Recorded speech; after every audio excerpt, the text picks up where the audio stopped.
Ah, j'adore. Ouais. T'es obligé d'avoir les frissons, surtout quand ça pousse. Là, tu vois, lui, c'est un cassos. T'as moins de règles, donc forcément t'as plus le droit à faire le con. Mais des fois c'est dangereux.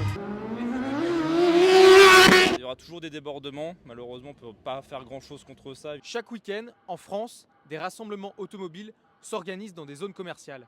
Certains sont légaux et encadrés, tandis que d'autres sont illégaux et se transforment en rodéo sauvage. Actu.fr est parti à la rencontre de ces férus du volant. Le 27 juin, un rassemblement encadré était organisé dans un garage à Rennes pour éviter tout débordement. Sur place, une ambiance pain saucisse et quelques bruits d'échappement. En fait, les rassemblements ne sont pas autorisés de manière non organisée. Et obtenir des dépôts auprès de la préfecture, c'est très compliqué. Il faut des autorisations. Alors l'avantage sur une zone privée, finalement, on a juste à encadrer le nombre de personnes. Donc quand ça reste une fête privée, tant qu'on est moins de 400 personnes, il n'y a aucun problème là-dessus. On a tout ce qu'il faut en sécurité en cas de problème ou autre. Alors moi, c'est une E46 Rocket Bunny. Donc c'est un kit du Japon. C'est une voiture qui a été faite complètement par moi-même. Après une semaine, c'est un peu le moment de décrocher, d'extérioriser un petit peu. C'est le moment qui sort un peu de l'ordinaire. Je préfère aller à des rassemblements organisés. Quand on voit des fois certains débordements, peur de se faire saisir la voiture ou d'avoir des ennuis, tu vois. Il y a autant de personnes Devant que derrière. Forcément, voilà, on entend tout de suite le bruit des voitures. T'as moins de règles, donc forcément t'as plus le droit à faire le con. Mais des fois c'est dangereux. À la sortie du garage, une cinquantaine de personnes attendent sur le trottoir. La nuit tombe, un conducteur accélère à vive allure sur la longue ligne droite. Il n'en faut pas plus pour lancer les hostilités et échauffer les esprits des adeptes des runs sauvages. Et là on voit certaines personnes qui accélèrent, qui nous montrent qu'ils ont sous le capot. Tu vois, ça c'est une petite Mégane RS, ça tient très bien la route dans les virages. Lui il a peut-être un... Lui je pense qu'il doit avoir un petit 300 chevaux sous le capot je pense.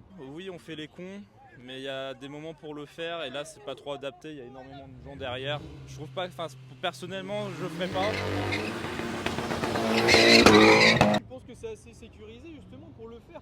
Bah si tout le monde est sur les pieds, sur les passages piétons, pas sur les passages piétons mais sur le trottoir. Ouais. Je pense vraiment c'est censé le faire. Hein. S'il y a quelqu'un qui traverse ou une voiture qui sort, la voiture elle s'envole dans les gens qui regardent, les piétons, etc.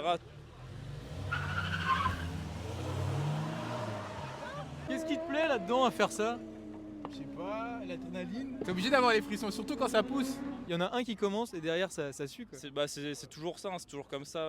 Moi j'ai organisé des rassemblements, quand c'était vraiment bien présenté, etc. Il y aura toujours des débordements, malheureusement on ne peut pas faire grand chose contre ça, évidemment il y a toujours l'effet de groupe. Des frissons et tout carrément. Ça nous plaît tous, mais bon le problème c'est vraiment s'il y a une couille, c'est chiant. Elle a 400 chevaux. 400 chevaux? Ouais. Ah ouais.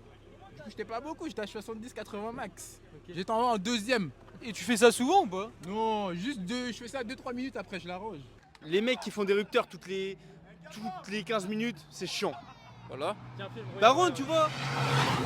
Là, tu vois, lui, c'est un cassos. Mais les mecs qui font gaffe, tout ça, tu vois, je dis rien. Le jour où ça va s'arrêter, c'est quand il y a un mec qui va se planter, que tout le monde va le voir. Parce qu'il y en a, ils mettent les flics sur Waze, etc. Les gens, ils continuent. On a une mauvaise image. Moi, j'ai fait 2 ans à La Réunion. C'est pour ça que j'ai organisé des rassemblements comme il fallait, tout carré, etc. Pour, on va dire, redorer cette image. Mais là, c'est vrai que là, ça la dégrade énormément.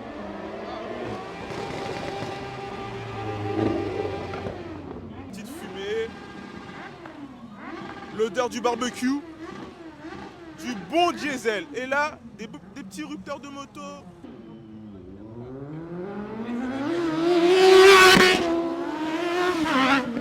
Ouais, là, ça se calme.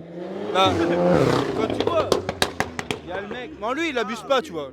Ah oui, là, Et franchement, comparé à tout à l'heure, c'est moins le con.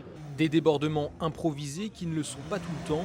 Sur ce parking de supermarché, à quelques kilomètres de Rennes, un rassemblement illégal est régulièrement organisé le vendredi soir, à l'abri des regards sur les réseaux sociaux.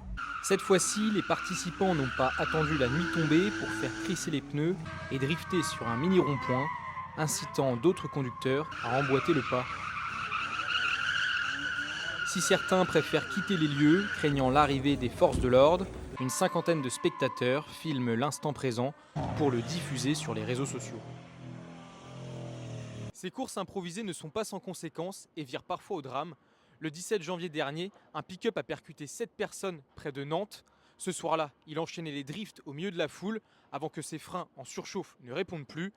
Un ado de 17 ans a été grièvement blessé et a subi une dizaine d'opérations chirurgicales. En France, les auteurs de rodéo sauvage encourent une peine d'1 an d'emprisonnement, 15 000 € d'amende, 6 points en moins sur le permis et une confiscation du véhicule.